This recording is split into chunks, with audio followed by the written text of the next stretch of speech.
Un bâtiment patrimonial devenu propriété municipale. Un projet d'espace bleu qui tombe à l'eau. Et un bilan de santé qui coûtera 175 000 $ de fonds publics. Maisons-Mères fait beaucoup parler d'elle depuis son acquisition par la ville de Baie-Saint-Paul il y a 8 ans.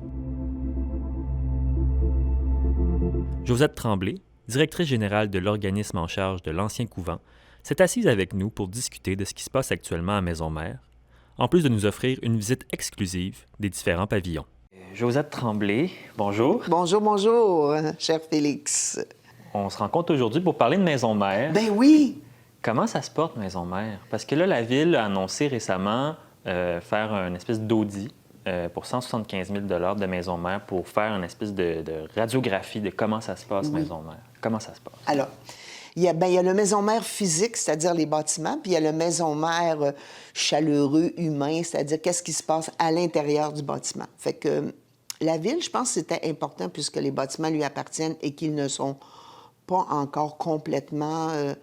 je dirais, dans leur fonction d'usage maximale, bien, de faire ce qu'on appelle un bilan de santé du bâtiment. Donc, à la fois pour bien planifier sur les années, qu'est-ce qu'il y aurait à améliorer ou à réparer. Comme, vois-tu, cette année, on a dû mettre des sous pour les toits, parce que là, c'était important là, de s'assurer que les toits sont corrects, conformes, qu'il n'y ait pas d'écoulement nulle part, puis qu'on n'ait pas de mauvaises surprises. Donc, un bilan de santé du bâtiment.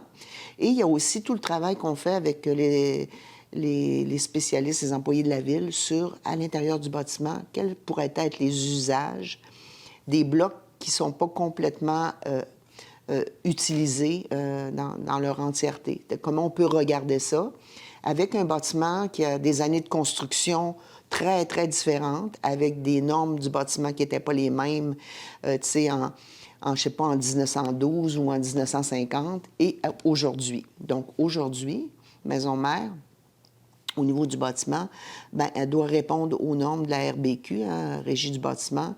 Donc, c'est pour ça que c'est important de voir quelles seront les futures vocations les différents usages dans les blocs qui sont pas utilisés complètement.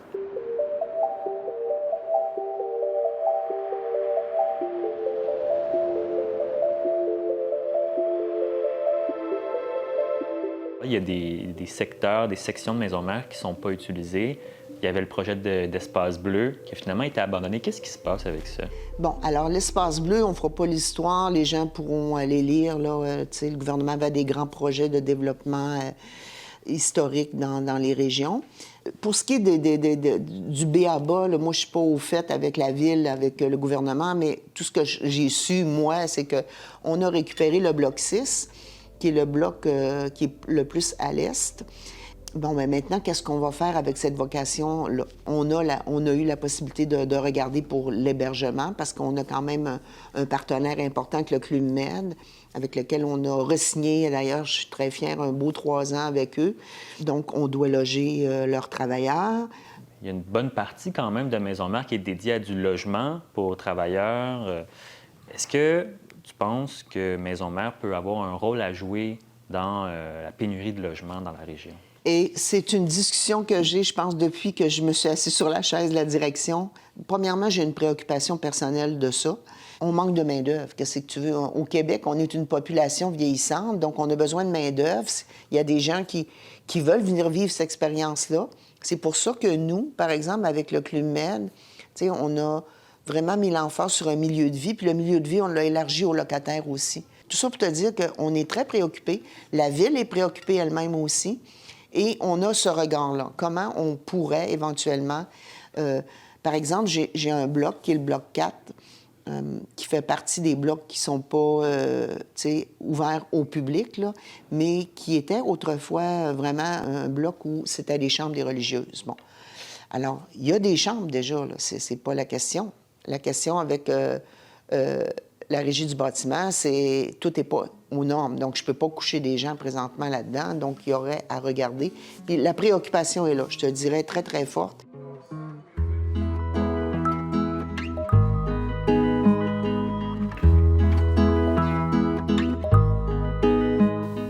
La difficulté avec ce genre de bâtiment-là, qui en est toujours une avec les bâtiments patrimoniaux, c'est le coût des rénovations. Ça coûte cher rénover ce genre de bâtiment-là.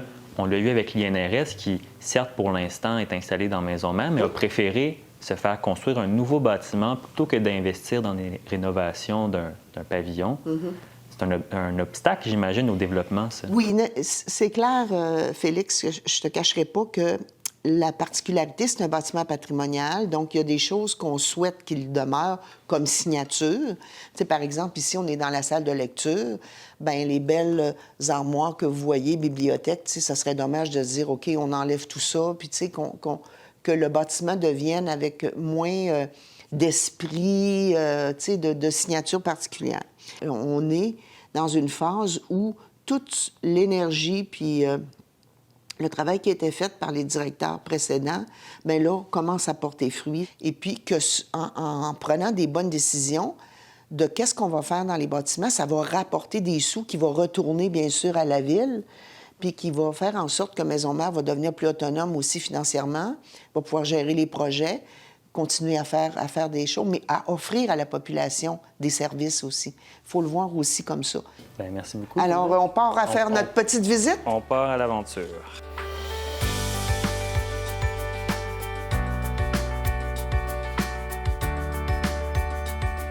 Fait que tu vois, on a réaménagé ici le corridor pour mettre en évidence tous les secteurs où ont œuvré les petites franciscaines de Marie. Parce que quand les gens rentraient dans le bâtiment, ils disaient « Mais c'est quoi ce bâtiment-là? » tu sais? Ouais. Fait qu'on a voulu donner cette espèce de signature-là, se remémorer, en fin de compte, les grands volets dans lesquels elles ont œuvré, qui sont l'enseignement, les soins, la pastorale, la musique, puis bien sûr l'œuvre de Madagascar, puisqu'elles sont installées là-bas. Mm-hmm.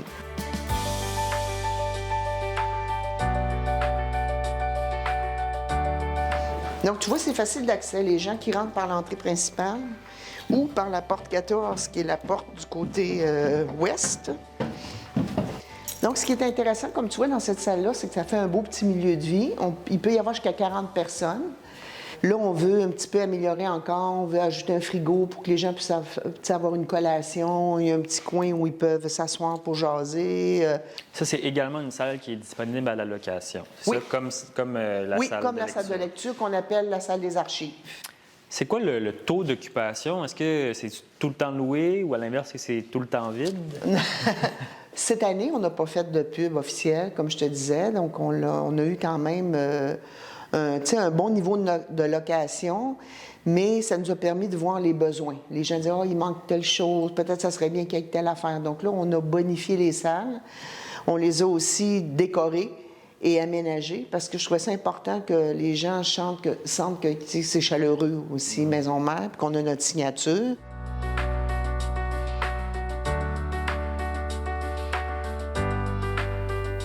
On va passer dans les catacombes. En primeur. Oui.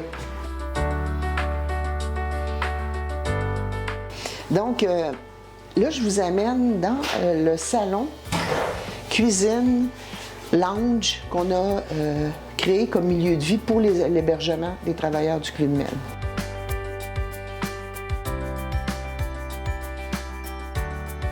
Fait qu'ils ont leur petit coin où ils peuvent regarder ici cinéma maison, ils peuvent échanger, ils peuvent manger. Donc, l'idée, c'est de rendre ça convivial, de rendre ça agréable, puis de faire un petit clin d'œil à leur culture, à eux. Donc, on est allé dans les couleurs. Allô? De ceux qui logent dans le bloc 5 et une partie du bloc 6, c'est leur cuisine commune, c'est leur lieu commun. Ils ont quand même sur les étages des petits coins de cuisinette déjeuner, mais tu sais, s'ils veulent échanger, s'ils veulent se voir, c'est plus ici là, que ça va se faire. Donc, voilà, ils vont passer à la postérité. Ça sent bon, ça sent bon. Oui. Donc, tu vois, c'est toute l'installation d'avoir des frigos, un certain nombre de frigos. Allô? Alors, ça va? Ça va être bon? Omelette? Je vais préparer. Oh, Queso? omelette. Tomate? Fromage, tomate, oui. Ça va être bon? Bonne journée. Merci.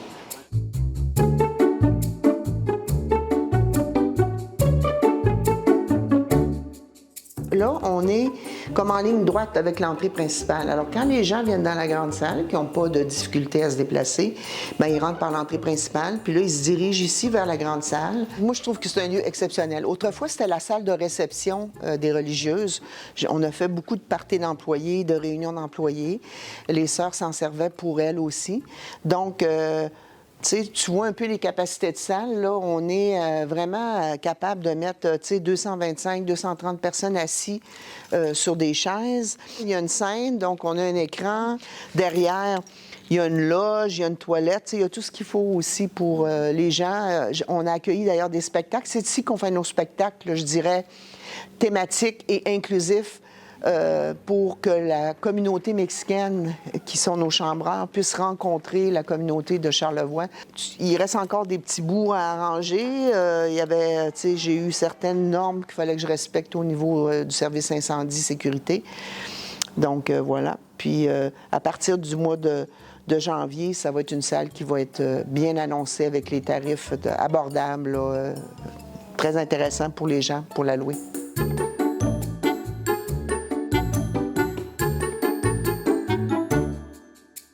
Donc, c'est ça. Dans l'ancienne infirmerie, il y avait déjà 60 chambres.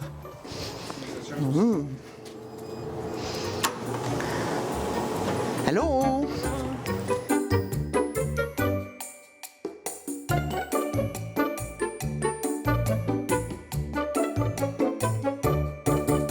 C'était la cuisine. Moi, je me souviens du comptoir chaud quand les employés montaient les plateaux pour la nourriture pour les religieuses. La bouffe se faisait ici. Ici, le bloc était déjà 100% conforme aux normes de la RBQ. Hein? Donc, ce qu'il a fallu, c'est être créatif. Ici, autrefois, c'était l'immense lave-vaisselle. Donc, vois-tu, on a créé un coin cuisinette. Les cuisinières, tu sais, je veux dire, ça ressemble à ce que c'était à peu près 75%, là, finalement.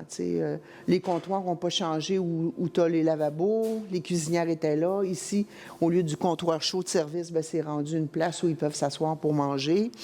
Il faut aussi permettre aux gens d'avoir leur propre coin à eux pour mettre leur nourriture sèche et tout ça. Donc, tu sais, c'est toute la gestion de ça. Puis là, bien, ici, comme tu peux voir, on a fait un petit coin... qu'on a rendu plus cosy un peu. Avec ça, c'est tous des travaux qu'on a fait à l'interne à Maison-Mère avec nos merveilleux menuisiers.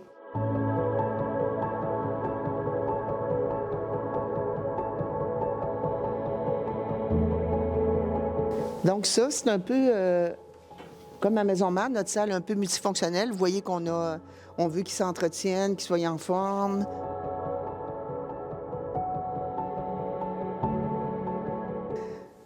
Autrefois, c'était la chapelle, ici. Puis il y a possibilité, tu vois, de vraiment, là, ceux qui voudraient regarder un film et être plus tranquilles, ils peuvent fermer les cloisons. Donc, même chose aussi, on a réaménagé ça un petit peu avec Marjolaine pour rendre ça plus convivial. On a des gens qui nous ont donné, tu vois, un truc de foot. Donc, il y a des choses, puis tout l'ensemble des travaux ont été faits à l'interne par Maison-Mère. Bien, Josette, merci beaucoup pour cette belle visite. Ça m'a fait plaisir de vous recevoir et j'invite les gens à venir à Maison-Mère sur le terrain, marcher, profiter des beaux espaces, profiter aussi des services qu'il y a à l'intérieur. Ne gênez-vous pas, venez à l'accueil, le personnel va vous accueillir. Merci beaucoup pour l'invitation. Ça m'a fait plaisir de parler de ce bel et bel endroit et merveilleux endroit qu'est Maison-Mère. Est-ce qu'il y a des choses auxquelles on peut s'attendre là, d'ici les prochains mois de nouveau à Maison-Mère? Bien, il va y avoir la phase 2 de l'entrée du jardin de François. Ça va brasser sur le terrain. On essaie aussi de revoir tout l'affichage extérieur et intérieur pour que ça soit plus facile pour les gens de se resituer. Et puis, on va avoir de plus en plus d'activités en conjointement faites avec la ville là, sur le terrain. Bien, merci beaucoup, Josette, puis à une prochaine. Merci.